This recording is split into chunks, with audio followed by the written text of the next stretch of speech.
Lakliba tang tarukta Phougakchao Ikhai the leiba army ki barricade shing COCOMI amadi leibak meeyam changduna takthoklagani haina coordinating committee on Manipur Integrity COCOMI na laothorakli Ngasi numidang Lamphel the leiba COCOMI ki temporary office ta pangthokpa paomee unnaba amada wapham phongdokladuna COCOMI ki Media Coordinator Somorendro Thokchom hai COCOMI na mamang thagi August 13 phaobagi manung da Phougakchao Ikhai the leiriba army ki barricades shing louthokkhinaba state amadi center lengakta taksin balaikrei adubu hauzik fauba demand asi tabidabaga loinana army gi barricade asi lauthoktrabanina COCOMI na thasi gi tarukta Phougakchao Ikhai de leiba army gi barricade sing meeyam amadi lamdam asigi meeyam ga pullaga army gi barricade asi Phougakchao Ikhai dagi torbung gi wangmada takthoklagani masida thoklakpa afafata gi tek chakpum namag state amadi center lengakna pugadabani hainasu mahakna makhataki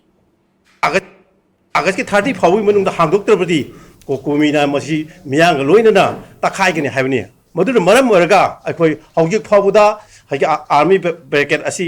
lothoktrabani na lakliba September gi tang tarukta akhoi Manipur miyang loinana hawjik ki haiba Phougakchao Ikhai dagi kaino si akhoi gi barricade asi Manipur miyang loinana Phougakchao Ikhai dagi akhoi gi turbung gi wangmuda akhoi